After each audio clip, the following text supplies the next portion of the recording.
Hey guys, welcome to my channel Shilpa's blog.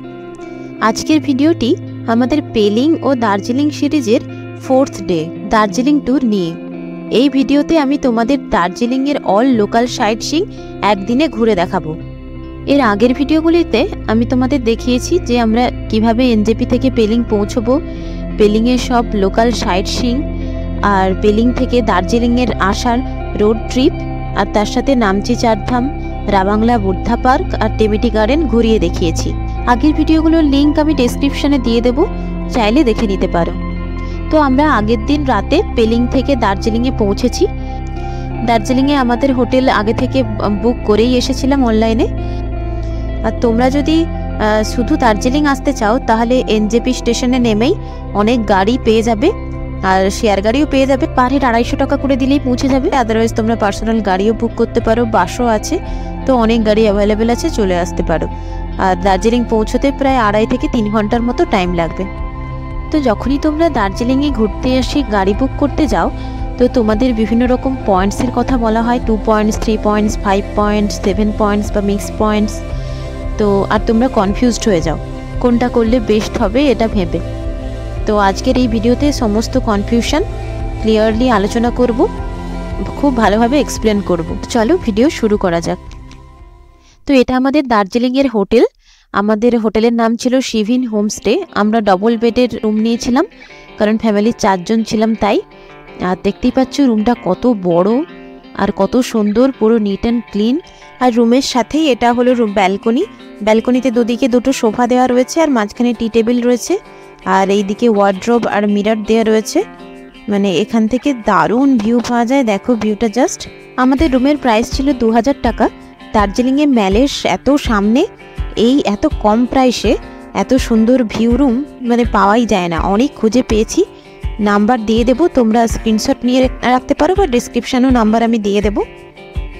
ম্যাল থেকে left সাইডের ঢালটা ধরে জাস্ট একটু নেমেই এই হোটেলটা রয়েছে। আমরা ফ্যামিলি রুম নিয়েছিলাম, এছাড়া কাপল রুমও রয়েছে, সেখানেও বারান্দা রয়েছে, পুরো ওপেন বারান্দা। তো তোমরা চাইলে বুক করতে পারতো। কাপল রুমগুলোর প্রাইস ওই 1000 বা 1100। এবার তোমাদেরকে বার্গেনিং করতে হবে। এটা আমাদের রুম, দেখতেই পাচ্ছ দুটো বড় বড় বেড রয়েছে। আর এটা আমাদের রুমের বাথরুম, কত বড় বাথরুমটা দেখো, পরিষ্কার, আর গিজারও রয়েছে। আর এটা আমাদের ব্যালকনি থেকে রাতের ভিউ, খুব সুন্দর ভিউটা। আর এটা হলো কমন ব্যালকনি।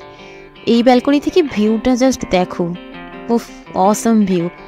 আর এখানেও বসার জায়গা রয়েছে অনেক, এখানে বসে তোমরা ব্রেকফাস্টও করতে পারো, দারুণ জাস্ট। আর রাত্রে পুরো ব্যালকনিটা লাইটিং করা থাকে, খুব সুন্দর দেখতে। ভিউটা দেখো, ভ্যালি, পাহাড়, মেঘ সব কিছুর ওপরে, দারুণ জাস্ট। আমি অ্যাকচুয়ালি এই ব্যালকনিটা দেখেই এই হোটেলটা বুক করেছিলাম। তোমরা চাইলে হোটেলে খাবারও অর্ডার করতে পারো, বাট খাবারের রেট একটু বেশি, তাই আমরা বাইরেই রেস্টুরেন্টে খেয়ে নিয়েছিলাম। এটা ভোরের ম্যাল, 4টে বাজে। আমরা এই রোডটা দিয়ে গাড়িতে উঠবো, মহাকাল মার্কেট। লেফট সাইডের রাস্তাটা দিয়ে পুরো অন্ধকার চারিদিকে। এখন আমরা টাইগার হিলে যাচ্ছি। এটা সকালের ভোরের ম্যাল। তো আজকে আমাদের ফার্স্ট ডেস্টিনেশন ছিল টাইগার হিল। ভোর 4টের সময় আমাদের গাড়ি স্টার্ট করে দিয়েছিল, একদম অন্ধকারে। আমরা প্রায় 2:30-3টেতে উঠে পড়ে রেডি হয়ে গেছিলাম। এটা ভানু ভবনের সামনেটা, দেখতেই পাচ্ছ এখানে কত লোক দাঁড়িয়ে আছে, সবাই যে যার গাড়ির জন্য ওয়েট করছে। আমাদের গাড়ি আগে থেকেই বুক করা ছিল। টাইগার হিল যাওয়ার জন্য যত তাড়াতাড়ি সম্ভব বেরোনো উচিত, কারণ এরপরে যত দেরি হবে তত গাড়ির জ্যাম হয়ে যায় আর গাড়ির লাইন বেড়ে যায়, তখন অনেকটা হেঁটে ওপরে উঠতে হবে। আর যেহেতু রাস্তাটা একদম পাহাড়ের ঢালে, তো ওপর দিকে উঠতে প্রচণ্ড কষ্ট হবে। তাও আমাদেরকে কিছুটা হাঁটতে হয়েছে, যত দেরি হবে তত হাঁটতে হবে। তো হাঁটতে গেলে অবস্থা মানে পুরো খারাপ হয়ে যাবে। দেখো এই অন্ধকারেও ভোরবেলাতেও কত জ্যাম রাস্তাতে। এটা রাতের ঘুম স্টেশন। আমরা টাইগার হিল পৌঁছে গেছি। দেখো ঢাল ধরে সবাই হেঁটে হেঁটে যাচ্ছে উপরে ভিউ পয়েন্টে। আর ভিউ পয়েন্টে এখানে একটা বিল্ডিংও আছে, কিছু কনস্ট্রাকশন হচ্ছে মেবি। অনেকে এর উপরে উঠেও দেখছিল। আর না হলে এখানে অনেক চেয়ারও আছে, টাকা দিয়ে তোমরা চেয়ার বুক করতে পারো। চা কফিও বিক্রি হচ্ছিল। আর চেয়ার বুক করলে একদম সামনেই তোমরা বসতে পারবে, ভালোভাবে দেখতে পাবে।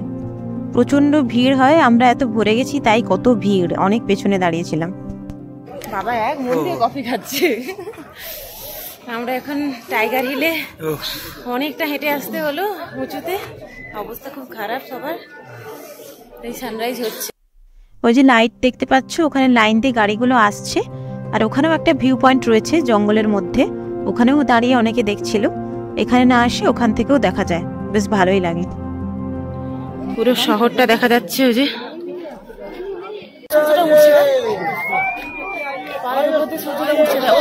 5:30টার দিক থেকেই প্রায় সূর্যোদয় শুরু হয়ে যায়। পাহাড়ের নিচ থেকে জাস্ট ঝুপ করে সূর্যটা বেরিয়ে যায়, আর সবাই আনন্দে চিৎকার করছিল। পুরো আকাশটা লাল হয়ে গেছিল। আমরা সত্যিই খুব লাকি যে এটা দেখতে পেয়েছি। অনেক সময় ম্যাক্সিমাম টাইমেই মেঘ করে থাকে, তো দেখা যায় না। সূর্যটা এখন পুরো উঠে গেছে, আর সূর্যের আলোটা দেখো আবার কাঞ্চনজঙ্ঘাতে পড়ে সেটাও পুরো লাল হয়ে গেছে। দারুণ ভিউ, দারুণ লাগছে দেখতে। তো এখন 6টা পেরিয়ে গেছে। এখানে সবাই ম্যাক্সিমাম 6টা অবধিই থাকে, তার মধ্যেই সূর্যোদয় পুরোপুরি হয়ে যায়। তো আমাদেরও দেখা হয়ে গেছে, এবার আমরা এখান থেকে বেরিয়ে যাব, কারণ এরপরে আবার গাড়ির ভিড় হবে, সবাই ফিরবে। জঙ্গলের মধ্যে দিয়ে রাস্তা, দারুণ একটা এক্সপিরিয়েন্স হলো। আর এরপরে আমাদের নেক্সট ডেস্টিনেশন হলো বাতাসিয়া লুপ। সবাই মর্নিং ওয়াক করছে, আর যেহেতু এটা ফরেস্ট ডিপার্টমেন্ট, তো এখানে আসতে গেলে প্রত্যেকটা গাড়ি পিছু এখানে 50 টাকা করে এন্ট্রি ফি দিতে হয়।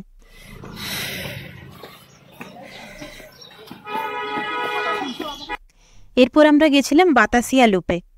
টাইগার হিল থেকে ফেরার পথেই পড়বে বাতাসিয়া লুপ আর ঘুম মনাস্ট্রি। কত করে টিকিট? 50 টাকা। বাতাসিয়া লুপের টিকিট ছিল 50 টাকা করে পার হেড। বাতাসিয়া লুপ একটা পার্কের মতো, পার্কই। আর এখানে টয় ট্রেন দাঁড়ায়, এখানে অনেকগুলো পরপর টয় ট্রেন আসে। তো যারা যারা টয় ট্রেনে রাইড করতে চাও এখান থেকেও করতে পারো। আর এর মধ্যে তোমরা অনেক কস্টিউম পরে ফটোগ্রাফিও করতে পারো, কস্টিউম পাওয়া যায় ভাড়ায় 50 টাকা করে। তো রেল লাইনের ট্র্যাক তো দেখতেই পাচ্ছ। আর এখানে টেলিস্কোপও রয়েছে, তো টেলিস্কোপে করে তোমরা কাঞ্চনজঙ্ঘাও দেখতে পাবে। এমনিতেও কাঞ্চনজঙ্ঘা খুব ভালোভাবে এখান থেকে দেখা যায়। টেলিস্কোপের দেখতে গেলে রেট নেয় পার হেড 100 টাকা করে। এই দেখো টয় ট্রেন আসছে। এছাড়া এর ভেতরে অনেক দোকানও বসে, অনেক উইন্টার ওয়্যারের, তারপর আরও অনেক কিছু। তোমরা চাইলে কেনাকাটাও করতে পারো এখান থেকে, দাম বেশ ঠিকঠাকই থাকে, এবার বার্গেন করতে হবে। এখন আমরা এসেছি বাতাসিয়া লুপে, বাতাসিয়া লুপে বসে রয়েছি।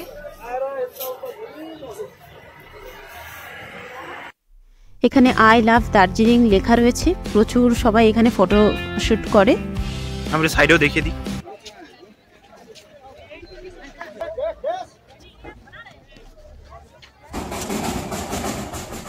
এরপর আমরা গেছিলাম ঘুম মনেস্ট্রিতে। এখানে দেখার মতো কিছুই নেই, আর জাস্ট একটা মনেস্ট্রি আছে আর বুদ্ধ মূর্তি আছে। এরপর গেছিলাম রক গার্ডেনে। রক গার্ডেন যাওয়ার রাস্তাটা এত সুন্দর ভিউ বলে বোঝানো যাবে না। তবে রাস্তার কন্ডিশন খুব খারাপ ছিল, মানে ওখানে রাস্তার কাজ হবে, তো সেই জন্য রক গার্ডেন কিছুদিন বন্ধও থাকবে মেবি বলছিল ড্রাইভার। রাস্তার কন্ডিশন খুবই খারাপ, কিন্তু ভিউটা জাস্ট অসাধারণ।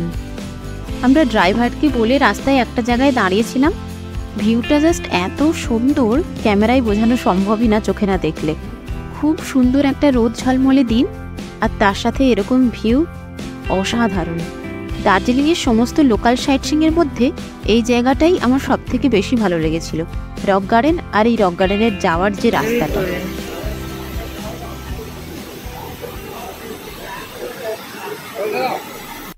তো আমরা রক গার্ডেনে পৌঁছে গেছি। ওই যে টিকিট কাউন্টার সাইডে দেখতেই পাচ্ছ, টিকিট কেটে ভেতরে ঢুকতে হবে। এটা বেসিক্যালি একটা ওয়াটারফল। এই ওয়াটারফলটাকে ঘিরে চারিদিকে সুন্দর করে বাঁধিয়ে বাগান করে সাজানো হয়েছে, পার্কের মতো করা হয়েছে। ঘন জঙ্গলের মধ্যে একটা ওয়াটারফল, একদম পাহাড়ের অনেক উঁচু থেকেও এই ওয়াটারফলটা দেখা যায়। দারুণ দেখতে লাগে। দেখো চারিদিকে শুধু জঙ্গল আর জঙ্গল, আর তার মাঝখানে একটা বিশাল বড় ওয়াটারফল। পুরো ওয়াটারফলটাই দেখতে পাচ্ছ এরকম করে বাঁধানো রয়েছে আর স্টেপ করা রয়েছে, তো আমরা একদম ওয়াটারফলের ওপরে অবধি যেতে পারবো। এ দেখো পুরো বাঁধানো রয়েছে, রেলিং দিয়ে ঘেরা রয়েছে, দারুণ। এই দেখো এটা অ্যাকচুয়ালি সেকেন্ড ফ্লোর বলতে পারো, সেকেন্ড স্টেপ। ওই এক্ষুনি নিচে ছিলাম, তারপরে আমরা এখন ওপরে এসে গেছি। এখানে আবার অনেকগুলো বসার জায়গা রয়েছে, তোমরা এখানে বসেও সিনারিটাকে উপভোগ করতে পারো। এখন আমরা আছি রক গার্ডেনে। রক গার্ডেনের রাস্তা ভীষণ খারাপ, খুব খতরনাক রাস্তা। তো 1 তারিখ থেকে বন্ধ থাকবে, কারণ ওদের স্ট্রাইক চলবে রাস্তা সারানোর জন্য।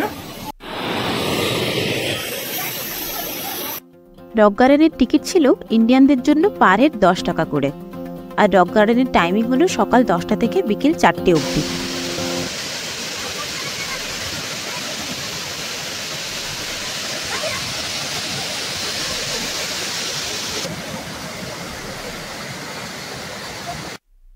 ওপরের দিকে অনেক জায়গায় রাস্তা স্লিপ করছিল, মানে জল পড়ে পড়ে স্লিপই হয়ে গেছে, তো একটু সাবধানে যাবে তোমরা।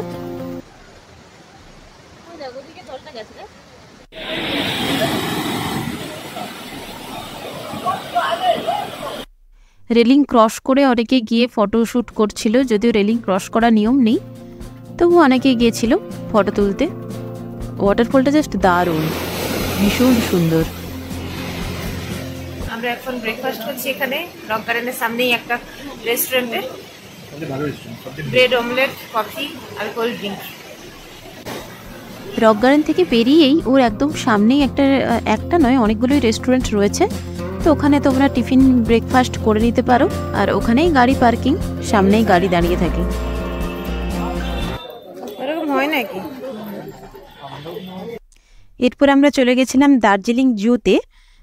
এই জুটার নাম ছিল Padmaja Naidu Himalayan zoological park, আর এখানে টিকিট ছিল 110 টাকা করে। আর 6 বছরের নিচে কোনো বাচ্চা থাকলে তাদের টিকিট ফ্রি ছিল। এটা সকাল 10টা থেকে বিকেল 4টে অবধি খোলা থাকে। জুয়ে ঢুকেই একদম সামনে ড্রেস ভাড়ায় পাওয়া যায়, তো সবাই ওই যে দেখো ড্রেস পরে ফটোশ্যুট করছিল। আর এই যে এখানে ম্যাপটা করা রয়েছে, এর ডান দিকে গেলে রেড পান্ডা দেখতে পাবো, আর বাম দিকে মিউজিয়াম আর হিমালয়ান ইনস্টিটিউটটা রয়েছে। ওগুলো দেখতে গেলে কিছুটা উপরে উঠতে হবে। আমরা জুতে এসেছি। টিকিট কত করে? এখানে টিকিট 110 টাকা করে নিয়েছে, আর ফরেনারের জন্য 180। 6 বছরের নিচে যাদের তাদের কোনো চার্জ লাগবে না, ঠিক আছে? আর ড্রেসগুলোর জন্য 50 টাকা করে। আমরাও ড্রেস পরছিলাম, এই যে মা পরছে। তো এগুলো ভাড়া ছিল 50 টাকা করে পার হেড, পার ড্রেস। এই হলো দোকানটা, এই একটাই দোকান ভেতরে রয়েছে, গেট থেকে ঢুকেই একদম সামনে বাম দিকে। দিয়ে সবাই এখানেই সামনেটা ফটোশ্যুট করছিল।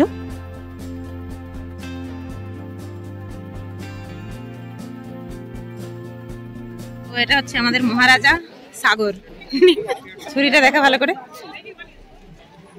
হ্যাঁ ওরকম করে ধর। আমরা এখন ড্রেস করেছিলাম, 50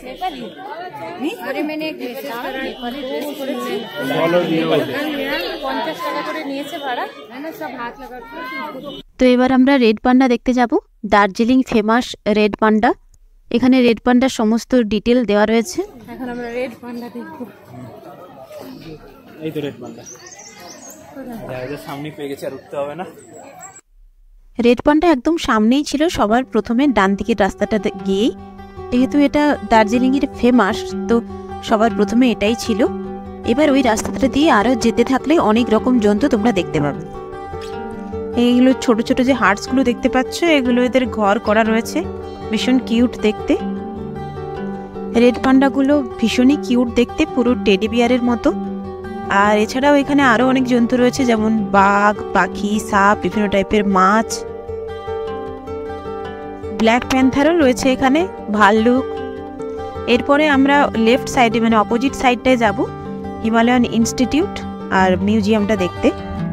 আর এটা হলো হিমালয়ান ইনস্টিটিউট, এখানে অ্যাক্টিভিটিও করা যায়, তাই পার হেড 210 টাকা। এর পাশেই রয়েছে HMI ইনস্টিটিউটটা, এর ভেতরে ফটো অ্যালাউ নেই। আর তার ঠিক ওপরেই এখানে মিউজিয়ামটা রয়েছে। মিউজিয়ামের ভেতরেও কোনো ক্যামেরা অ্যালাউ নেই, তাই দেখাতে পারবো না। দোকানের ভেতর দিয়ে যেতে হয়। এই এন্ট্রি কিস তরফ है ভাইয়া? এরপর আমরা গেছিলাম দার্জিলিং টি গার্ডেনে। এই টি গার্ডেনটা যেতে হলে ওই যে অনেকগুলো চায়ের দোকান রয়েছে তার এক সাইড দিয়ে যেতে হয়। পেছনে এত সুন্দর একটা ভ্যালি টি গার্ডেন। এখানেও ড্রেস পাওয়া যায়, এখানেও সবাই ড্রেস পরে চা পাতা তুলতে তুলতে ফটো তুলছে। তো তোমরা যদি জুয়ে না যাও এখানেও ড্রেস পরতে পারো। আমরা এখন রয়েছে দার্জিলিং এর টি গার্ডেনে। এখানে পোশাকও পাওয়া যায়, পোশাক পরতে পারো।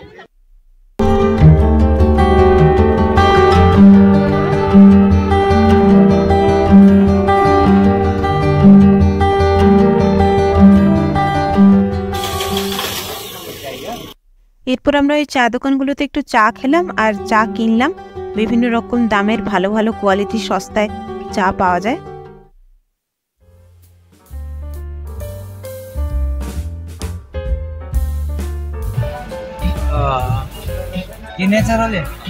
ন্যাচারাল আমার বন্ধুটা এখানে। আর এটা হলো তেনজিং রক। এখানে অনেকে হিল ক্লাইম্বিং করে, টিকিট কেটে তোমরা হিল ক্লাইম্বিং করতে পারো। আর এটা হলো দার্জিলিং এর সেন্ট জোসেফ স্কুল। এখানে মহাভারতের মুভির শুটিং হয়েছিল। এটা আলাদা কোনো স্পট না, ওই রাস্তাতেই পড়বে, তোমরা দেখে নিতে পারো। এটা জাপানিজ টেম্পল, ওটা পিস পকোড়া। এরপর আজকের আমাদের লাস্ট স্পট ছিল পিস পকোড়া। এটা হলো সামনে যেটা দেখতে পাচ্ছ সিঁড়ি দিয়ে উঠে, এটা জাপানিজ টেম্পল আর তার সাইডেই রয়েছে পিস পকোড়া। দুটো একই জায়গায় পাশাপাশি রয়েছে, কিন্তু ওরা এটাকে দুটো স্পটই বলে।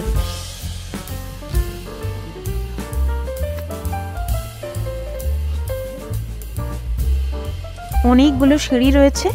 পিস পকোড়া হলো একটি বুদ্ধিস্ট টেম্পল, আর এর ভেতরে ঢুকতে দেয় না, কিন্তু এর চারপাশে অনেক গোল্ডেন কালারের বুদ্ধ মূর্তি করা রয়েছে।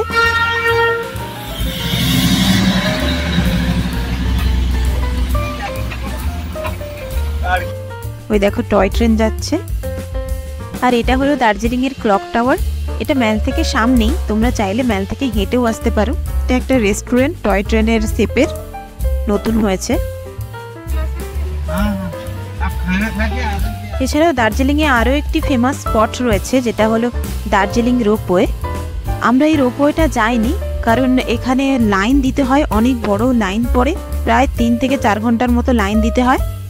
আর রোপওয়ের টিকিট প্রাইস হচ্ছে পার হেড 260 টাকা করে, আর 3 বছর থেকে 8 বছরের বাচ্চাদের 130 টাকা করে। ড্রাইভারকে এখানে অনেকক্ষণ যেহেতু ওয়েট করতে হয়, তো সেই জন্য ড্রাইভারও প্রায় 300 কি 400 টাকার মতো রেট নেবে ওয়েটিং চার্জ। এটা হলো ওয়েস্ট বেঙ্গলের সব থেকে লংগেস্ট রোপওয়ের রাইড, আর এটা করতে প্রায় সময় লাগে 45 মিনিট থেকে 1 ঘন্টার মতো। ওরা প্রথমে রোপওয়েতে করে একটা রঙ্গিত ভ্যালি টি গার্ডেনে নিয়ে যাবে, তারপর ওখানে কিছুক্ষণ 10 থেকে 15 মিনিট পর ঘুরিয়ে আবার ব্যাকে নিয়ে আসবে। তোমরা পারলে অবশ্যই যেও রোপওয়েটাতে, খুব সুন্দর ভিউ পাবে। আর এখানে যেতে হলে একদিন এক্সট্রা টাইম লাগবে, আমাদের হাতে যেহেতু টাইম কম ছিল সেই জন্য আমরা যেতে পারিনি। আর দার্জিলিং রোপওয়ের টাইমিং হলো সকাল 9:30 থেকে বিকেল 4টে অবধি। একসাথে এটাতে 10 জনের মতো রাইড করতে পারবে।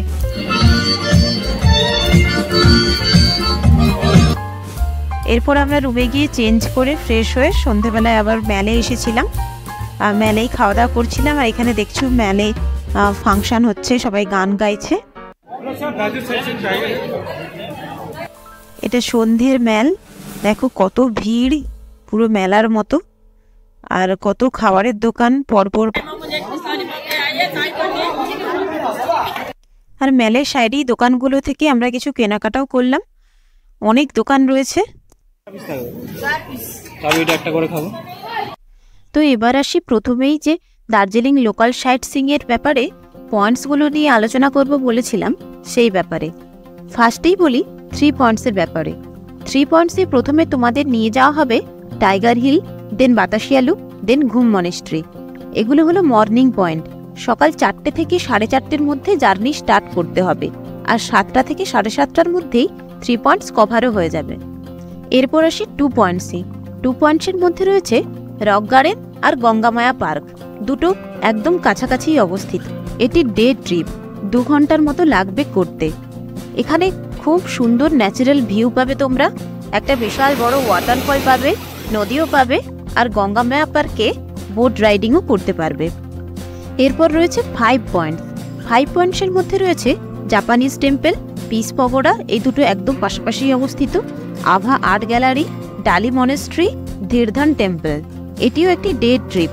ধীরধান টেম্পলটা দার্জিলিং স্টেশনের নিচেই অবস্থিত। এরপর আছে 7 পয়েন্টস। 7 পয়েন্টসের মধ্যে রয়েছে জুলজিক্যাল পার্ক, HMI, যার ফুল ফর্ম হল হিমালয়ান মাউন্টেনিয়ারিং ইনস্টিটিউট। আর রয়েছে রোপওয়ে। রোপওয়েতে যেতে গেলে ড্রাইভারকে এক্সট্রা 400 থেকে 500 মতো ওয়েটিং চার্জ দিতে হবে, কারণ রোপওয়ে করতে প্রায় 2 থেকে 3 ঘন্টা মিনিমাম টাইম লাগবেই। আর তারপর রয়েছে মিউজিয়াম, এটি জুয়ের ভেতরেই অবস্থিত। আর রয়েছে টি গার্ডেন আর টিবেটান রিফিউজি, এটি একটি হ্যান্ডিক্রাফট সেন্টার, এখানে হ্যান্ডিক্রাফটের কাজ করছে অনেককে দেখতে পাবে তোমরা। জুতে একসাথে 3টি জিনিস দেখতে পাবে, জু, মিউজিয়াম আর HMI। আর রয়েছে মিক্সড পয়েন্টস। সব পয়েন্টসগুলোর মিক্সড থাকবে এতে, কিছু কিছু পয়েন্ট বাদ যাবে। মিক্সড পয়েন্ট হলো বেস্ট। এর মধ্যে রয়েছে জাপানিজ টেম্পল, পিস পগোডা, জু, HMI, museum, tea garden, Tibetan refugee centre. ড্রাইভারের সাথে কথা বলে রোপওয়েও করে নিতে পারো, কারণ এটি রাস্তাতেই পড়বে। শুধু ড্রাইভারকে ওয়েটিং চার্জ দিতে হবে, এবার তোমরা নেগোশিয়েট করতে হবে তোমাদেরকে। আর রয়েছে তেনজিং রক, এটি রাস্তাতেই পড়বে। আর দার্জিলিং টি গার্ডেন, সব কভার হয়ে যাবে এতে। এটি 7 পয়েন্টস ও 5 পয়েন্টসের থেকে বেটার হবে, কারণ ম্যাক্সিমাম পয়েন্টসগুলো এতে কভার হয়ে যায়। এবার আসি বেস্ট কোনটা হবে। একদিনে পুরো দার্জিলিংয়ের সব সাইট সিইং কমপ্লিট করতে চাইলে বেস্ট অপশন হবে যে প্রথমে সকাল সকাল 3 পয়েন্টস করে নাও, টাইগার হিল, বাতাসিয়া লুপ আর ঘুম মনেস্ট্রি কমপ্লিট হয়ে যাবে। আর তারপর 2 পয়েন্টস করতে পারো, তাতে থাকবে রক গার্ডেন আর গঙ্গামায়া পার্ক। এতে খুব সুন্দর ন্যাচারাল ভিউ পাবে বলেইছি। আর এর সাথে করে নাও মিক্সড পয়েন্ট, এটাই বেস্ট হবে। ড্রাইভাররা অনেক কনফিউজড করার চেষ্টা করবে, তো বেকার কনফিউজড না হয়ে যে যাই বলুক তোমরা ডিরেক্ট 3 পয়েন্টস, 2 পয়েন্টস আর মিক্সড পয়েন্ট করে নিও। গাড়ি ভাড়া 3000 থেকে 3500 নেবে, ডিপেন্ড করে বার্গেনিংয়ের ওপর। ট্যাক্সি স্ট্যান্ড থেকেও গাড়ি বুক করতে পারো, অথবা বাস স্টপ থেকে গিয়ে যদি গাড়ি বুক করো তাহলে কিন্তু ওখানে রেট অনেক কম হবে। অনেক সময় 2500-এর মধ্যেও তোমরা ছোট গাড়ি পেয়ে যেতে পারো। তো এইভাবে সকাল থেকে সন্ধে অবধি দার্জিলিংয়ের সমস্ত সাইট সিইং ঘুরে নাও। তো আজকের ভিডিও এখানেই শেষ করছি, কালকে দার্জিলিংয়ের আরেকটা দিকের সাইট সিইং দেখাবো। Thanks for watching guys. তো ভিডিও ভালো লাগলে চ্যানেলটা অবশ্যই সাবস্ক্রাইব করে দিও, আর লাইক, কমেন্ট, শেয়ার করে দিও ভিডিওটা। বাই।